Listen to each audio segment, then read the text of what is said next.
반갑습니다. 돈이 보이는 지정학입니다. 지난 시간 우리는 식량이 무기가 되는 세상에 대해 이야기했습니다.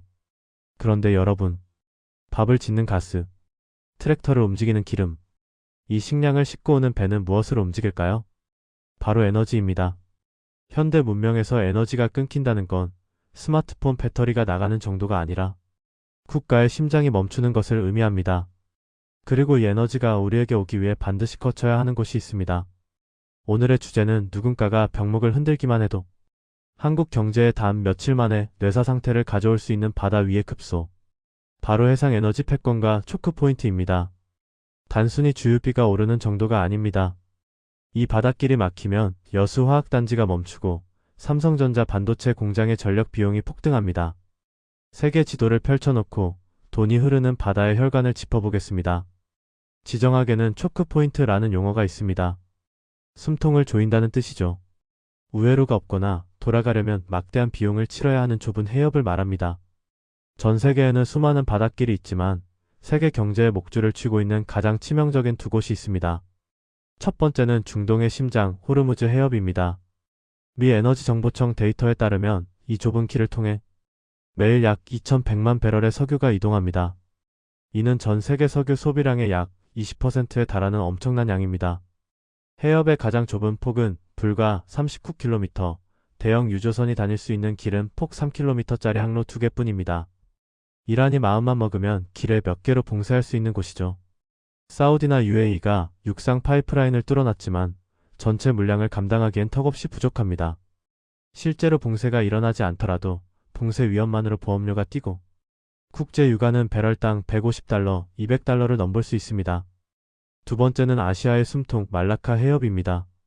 중동에서 실어온 석유와 가스, 유럽에서 오는 상품들이 한국, 중국, 일본으로 오기 위해 반드시 거치는 길목입니다. 연간 8만 척 이상의 배가 이곳을 지납니다. 한국 원유 도입량의 약 90%, 수출입 물동량의 30% 이상이 여기를 통과한다는 통계가 있습니다. 돌아가면 되지 않냐고요? 만약 말라카가 막혀 인도네시아 롬복 해협으로 우회하면 항해 거리가 1,500km 이상 늘어나고 운송 비용은 천문학적으로 급증합니다. 즉, 이 두 곳이 막히면 한국 경제는 그 즉시 비용 쇼크로 마비될 수 있다는 뜻입니다. 그렇다면 이 중요한 길목은 누가 지키고 있을까요? 제2차 세계대전 이후 바다의 지배자는 단 하나, 미국이었습니다.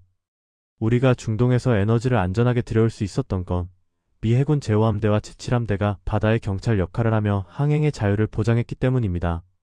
그런데 이 팍스 아메리카나의 도전장을 내민 나라가 있습니다. 바로 중국입니다.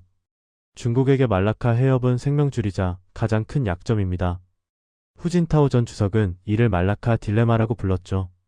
미국과 전쟁이 나면 미 해군이 말라카를 봉쇄할 것이다. 그러면 중국은 싸우기도 전에 기름이 말라버린다. 그래서 중국은 두 가지 전략으로 움직입니다. 첫째, 바닷길을 우회하는 육상 파이프라인 건설입니다. 미얀마의 차우크표 항구, 파키스탄의 과다르 항구. 중국은 여기에 천문학적인 돈을 쏟아부어 항구를 짓고 말라카를 거치지 않고 바로 내륙으로 석유를 쏘아 올리는 파이프라인을 연결했습니다. 둘째, 해군력 확장입니다. 일명 진주 목걸이 전략입니다. 남중국해에서 인도양을 거쳐 아프리카 지부티까지 거점 항구를 확보하며 미국의 포위망을 뚫으려 하고 있습니다. 이제 바다는 평화로운 공용 도로가 아니라 거대한 체스판이 되었습니다. 이 고래들의 싸움에서 등 터지는 새우가 되지 않으려면 한국은 어떻게 해야 할까요? 한국은 에너지의 93% 이상을 수입에 의존합니다. 사실상 바닷길이 막히면 우리는 식물인간이 됩니다. 그러나 위기 속에 돈이 보이는 기회가 있습니다. 바로 조선업과 방산입니다. 첫째, 에너지 수송의 다변화와 LNG 운반선입니다. 중동 리스크가 커지면 미국, 카타르, 호주 등에서 가스를 더 많이 가져와야 합니다. 이때 필요한 게 영하 163도의 액체 천연가스를 싣고 대양을 건너는 LNG선입니다. 중국이 맹추격하고 있지만 여전히 신뢰성과 기술력에서 한국, 조선 3사가 압도적인 격차를 보입니다. 에너지 안보가 중요해질수록 고부가 가치 선박의 수요는 늘어날 수밖에 없습니다. 둘째, 우리 배를 우리가 지키는 자주 국방입니다. 한국 해군은 대양 해군을 목표로 이지스함과 3,000톤급 잠수함 전력을 늘리고 있습니다. 이는 곧 HD 현대중공업, 하나오션 같은 기업들의 방산 수출 경쟁력으로 이어집니다. 지정학적 위기는 누군가에겐 공포지만 준비된 산업엔 슈퍼사이클의 신호탄이 됩니다. 식량이 총알이라면 에너지는 그 총알을 쏘게 만드는 화약입니다. 그리고 그 화약고의 열쇠는 바다에 있습니다. 호르무즈와 말라카, 이 좁은 해협을 둘러싼 미중의 패권 다툼은 앞으로 더욱 거세질 것입니다. 그런데 여러분, 이 뜨거운 인도양 바다 한가운데 미국도 중국도 함부로 대하지 못하는 거대한 나라가 하나 있습니다. 중국의 진주 목걸이 전략을 끊어낼 수 있는 유일한 위치? 인구 14억의 새로운 슈퍼파워, 바로 인도입니다. 다음 쿠편에서는 포스트 차이나를 꿈꾸는 인도의 야망과 그 속에 숨겨진 치명적인 리스크에 대해 팩트체크 해보겠습니다. 오늘 영상이 유익하셨다면 구독과 좋아요 부탁드립니다.